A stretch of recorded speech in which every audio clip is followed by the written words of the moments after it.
এই যে চার্টটা আছে, এই চার্টটা খুব গুরুত্বপূর্ণ একটা চার্ট। এখান থেকে বিসিএস এর প্রশ্ন আসছে। আমরা বিসিএস এর প্রশ্নটা দেখে নিই যে কোন কোন প্রশ্নটা এসেছে এখান থেকে। দেখেন, দেখেন তো একটু দেখতে পাচ্ছেন কিনা। এই যে দেখেন, 1 নাম্বার এমসিকিউটা আমি দেখাচ্ছি। উচ্চারণের রীতি অনুযায়ী নিচের কোনটি উচ্চ মধ্য সম্মুখ স্বরধ্বনি? এটা উত্তর হচ্ছে এ। কেন এ হইল, এটা আমরা ব্যাখ্যা আসবো। হ্যাঁ, তারপরে দেখেন, এই প্রশ্নটা আছে 43তম বিশেষ পরীক্ষায়। নিম্ন বিবৃত স্বরধ্বনি কোনটি? এটা অপশন অ্যান্সার দিয়েছে আ। তারপরে আমরা পাচ্ছি জাহাঙ্গীরনগর বিশ্ববিদ্যালয়, এটা আসছে আর কি। হ্যাঁ, এটা আসছে সম্মুখ স্বরধ্বনি, এটা হচ্ছে এ। এভাবে আমাদের অনেকগুলো প্রশ্ন এসেছে এখান থেকে, বিশ্ববিদ্যালয়ে এসেছে, এবং আমরা বিসিএস এর প্রশ্ন নিয়েছি। আর অন্যান্য চাকরির পরীক্ষাও এখান থেকে এসেছে। হ্যাঁ, সেগুলো আমরা লিখি নেই, আমাদের বইটিতে আমরা দিয়ে দিয়েছি এগুলো। আচ্ছা, তাহলে আমাদের দেখেন যে এই চার্টটা খুব গুরুত্বপূর্ণ একটা চার্ট, যেহেতু অনেক পরীক্ষা এখান থেকে আসে। তাহলে দেখেন, তাহলে আপনাদেরকে আমি দেখিয়ে দিয়েছি যে এখান থেকে কিন্তু প্রশ্ন এসেছে। এখন আমাদের কাজ হচ্ছে এটা আমরা যেন এমন করে পড়ি আমরা যেন মনে রাখতে পারি। তাহলে কিভাবে মনে রাখবেন, দেখেন কিভাবে মনে রাখবেন। যেমন উচ্চবর্ণ, এটাকে কেন, রস্যইটাকে কেন উচ্চবর্ণ বলা হয়, আর এটাকেও কেন, রস্যটাকেও কেন উচ্চবর্ণ বলা হয়। এখানে কিন্তু 7টা বর্ণ আমাদের রয়েছে। এই 7টি বর্ণ কিন্তু মৌলিক স্বরধ্বনি, মৌলিক স্বরধ্বনি থেকে এটা নিয়েছি। সেটা আমি পরে ব্যাখ্যা দিই। আমি আগে এইটা বুঝে দিই চারটা, তারপর এটার উৎস কোথা থেকে আসছে, কেন আমরা এইভাবে বর্ণগুলো উচ্চারণ করি, সবগুলোই আমরা ব্যাখ্যায় আসবো। তার আগে আমরা দেখে নিই যে আসলে রস্যই এর নাম কেন উচ্চ, কেনই বা সম্মুখ ঊষ্ঠধর, কেনই বা এর নাম প্রসূত। তারপরে আ বর্ণটার নাম কেনই বা নিম্ন, এবং কেনই বা এর নাম কেন্দ্রীয় ঊষ্ঠধর বিবৃত। তো যাই হোক, আমরা এটা মনে রাখতে চাই কিভাবে। আমরা প্রথমে একটা ভি চিহ্ন আট করব। দেখেন, ভি চিহ্ন, এটা কৌশল আমাদের। এরকম করে একটা ভি চিহ্ন আট করব।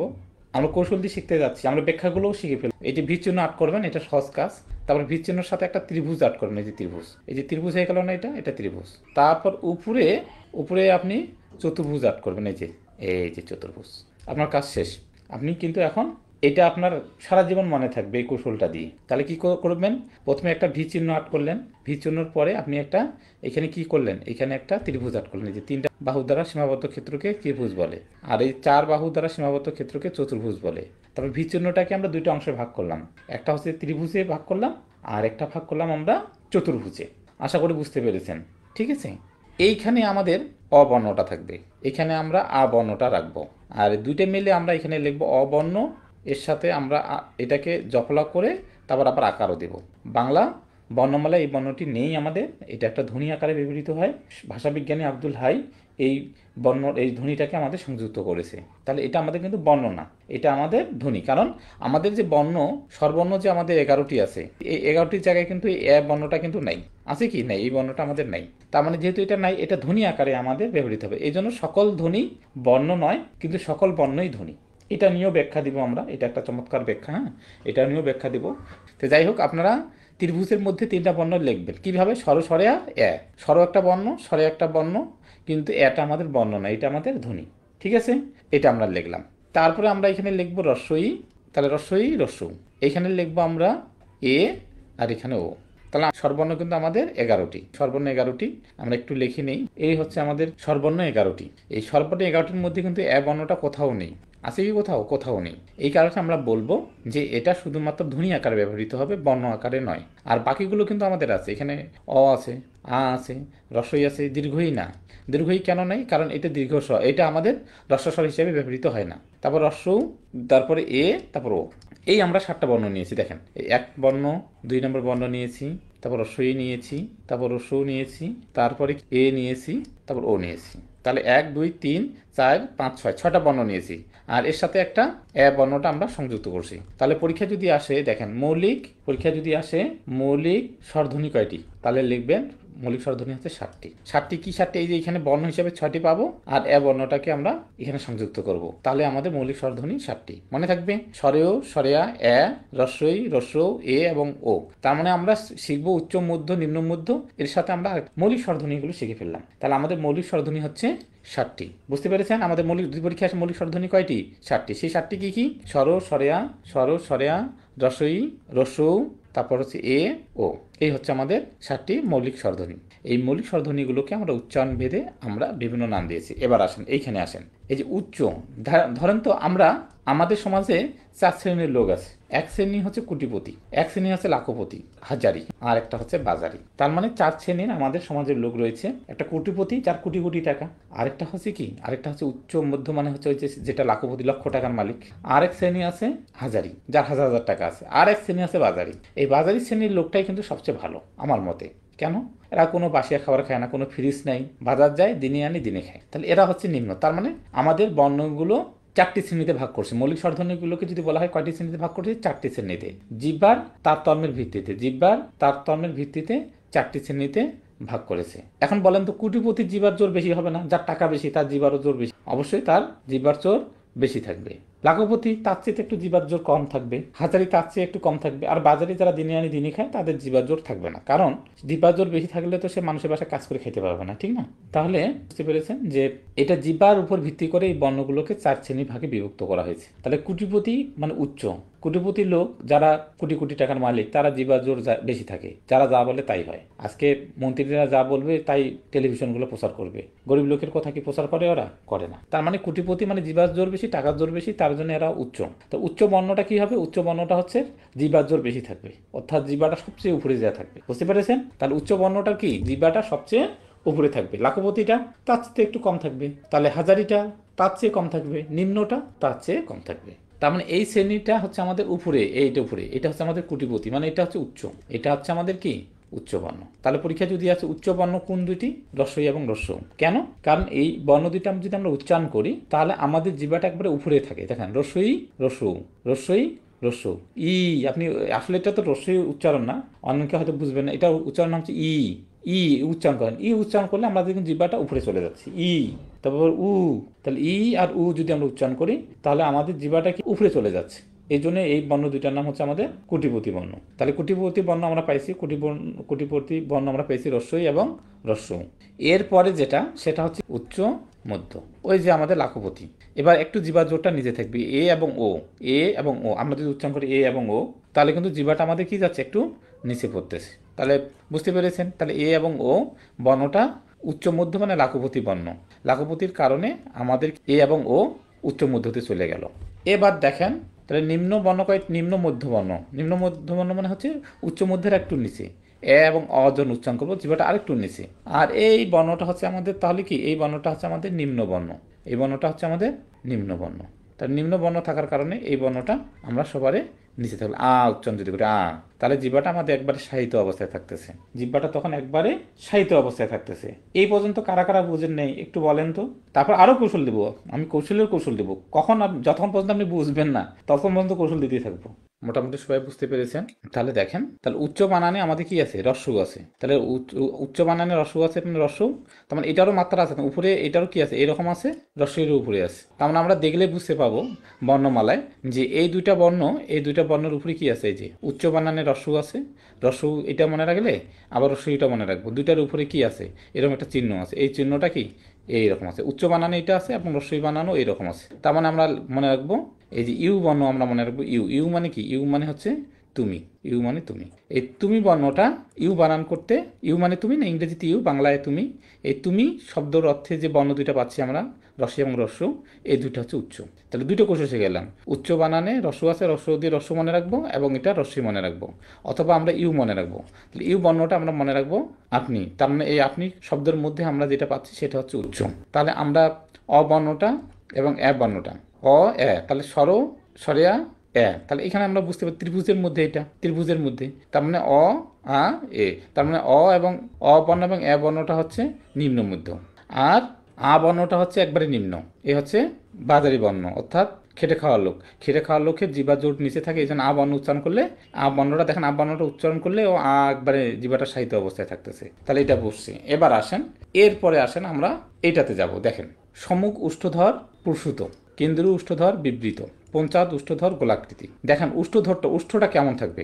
উষ্ঠটা আমাদের সম্মুখ, অর্থাৎ আমরা যখন এই বর্ণটা উচ্চারণ করব তখন জিহ্বাটা থাকবে কি? উঁচু। আর জিহ্বাটা কোথায় যাবে? জিহ্বাটা উপরে যাবে এবং একটু সামনের দিকে যাবে, এটা হচ্ছে সম্মুখ। ঠিক আছে? এই আ বর্ণটা যখন উচ্চারণ করব তখন জিহ্বাটা নিচে থাকবে এবং জিহ্বাটা মিডিল বরাবর থাকবে, কেন্দ্রীয়। এই যে দেখেন আমরা কেন্দ্রীয় করছি এখানে, এই যে দেখেন এই বর্ণটা যদি আমরা চিন্তা করি তাহলে এটা কেন্দ্রীয় না, এটা মাঝখানে, তাহলে মাঝখানের এইটা হচ্ছে সম্মুখ, এটা হচ্ছে পশ্চাৎ। তাহলে এই অংশটাকে আমরা সম্মুখ বলতে পারি, এটাকে আমরা সম্মুখ। আর মাঝখানটাকে আমরা কি বলতে পারি, এটা কেন্দ্রীয়, কেন্দ্রীয়।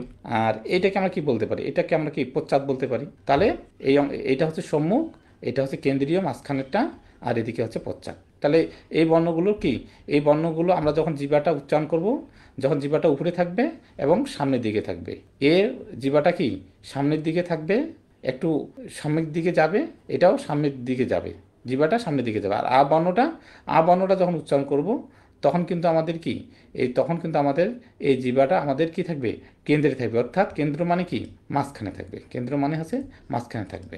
দেখেন কেন্দ্রে থাকলে মাঝখানে থাকবে।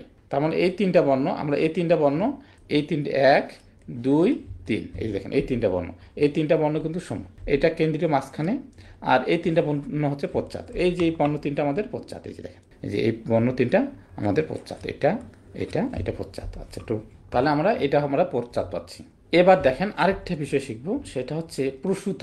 অর্থাৎ এই যে আমাদের ঠোঁট দুইটা কেমন হবে, ঠোঁট দুইটার ব্যাখ্যা।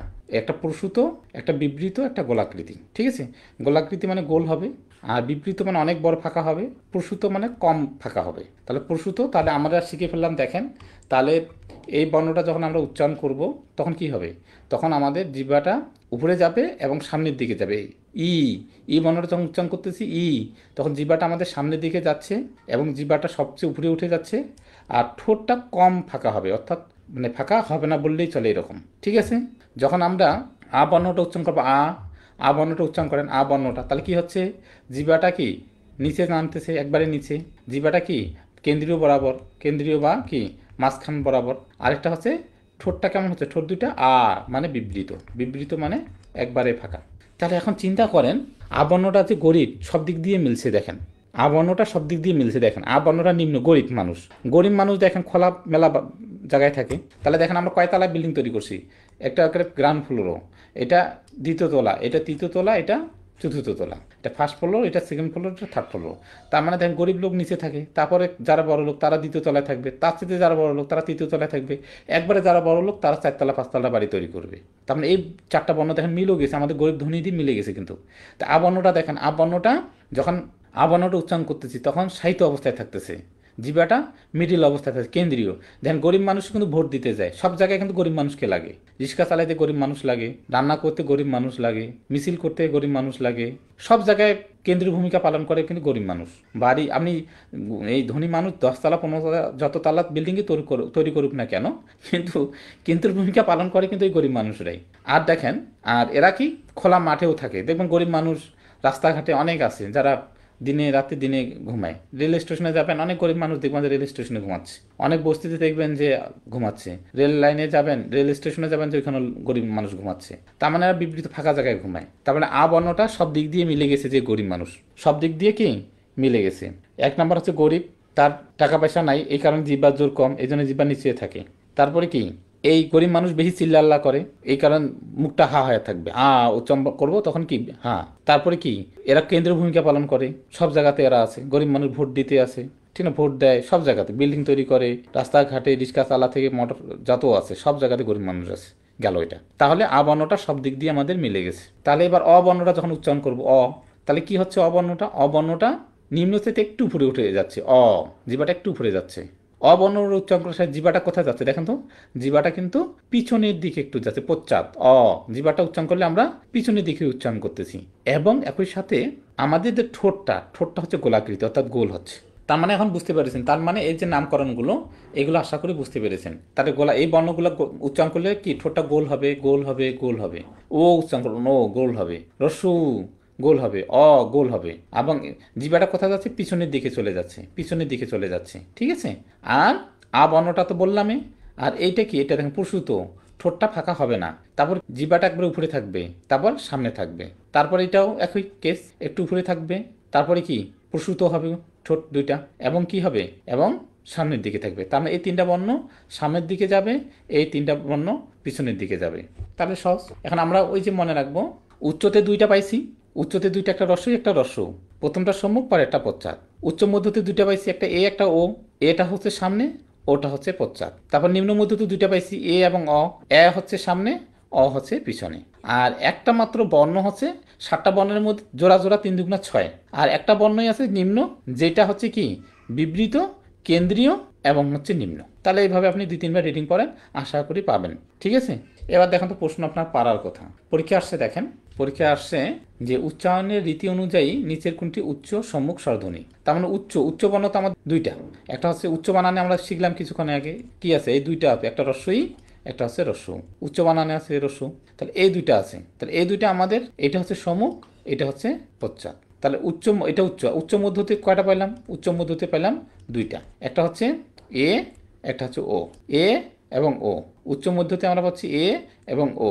তাহলে দেখেন এ এবং ও, তার মানে এ হচ্ছে সম্মুখ আর ও হচ্ছে পশ্চাৎ। তাহলে এখানে এ অ্যান্সার হবে আমাদের, আমাদের এ আছে। তাহলে উচ্চ মধ্য, উচ্চ মধ্যের মধ্যে সম্মুখ, আবার তো উচ্চ মধ্যের মধ্যে তো দুইটাই, তার বলছে সম্মুখ, তো সম্মুখ তো হচ্ছে এ আর ও তো হচ্ছে পশ্চাৎ। তাহলে অ্যান্সার এটা, এটা 45 নম্বর বিশেষ পরীক্ষায় আসছে। তারপর আসছে নিম্ন বিবৃত স্বরধ্বনি। নিম্ন বিবৃত তো একটাই, একটা হচ্ছে কি আ বর্ণটা। এই বর্ণটা নিম্ন এবং বিবৃত। এই বর্ণটা গরিব মানুষ জিহ্বা সাহিত্য অবস্থায় থাকে, আর ঠোঁটটা কি, ঠোঁট দুইটা হা মানে একবারে ফাঁকা হয় সবচেয়ে বেশি।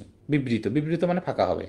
উচ্চারণ করলে আমরা জিহ্বাটা নিচে হচ্ছে আর কি ঠোঁট দুইটা বিবৃত হচ্ছে। তাহলে একটাই অপশন ক, তাহলে এটা অ্যান্সার হয়ে গেল।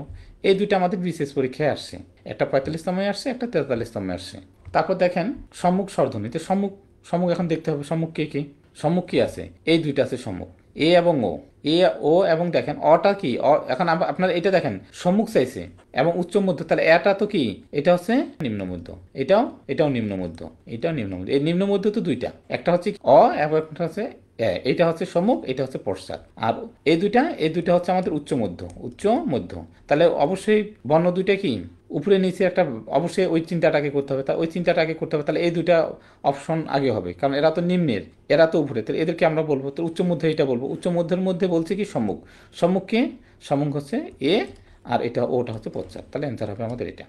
আ ধ্বনির উচ্চারণের সময় কেন্দ্রীয় উষ্ঠ্বর বিবৃত হয়। ঠিক আছে, আ বর্ণটা হচ্ছে গরিব বর্ণ, এটা হচ্ছে কেন্দ্রের ভূমিকা পালন করে। উষ্ঠ্বরটা কেমন হয়, বিবৃত হয়, তাহলে এটা রাইট। আ ধ্বনির উচ্চারণে ঠোঁটের অবস্থান কেমন হয়, বিবৃত হয়। এই হচ্ছে আমাদের প্রশ্নের সমাধান। তাহলে আমরা এগুলো পারার কথা আমাদের। হ্যাঁ, তাহলে আজকে এই পর্যন্তই। সবাইকে অসংখ্য ধন্যবাদ।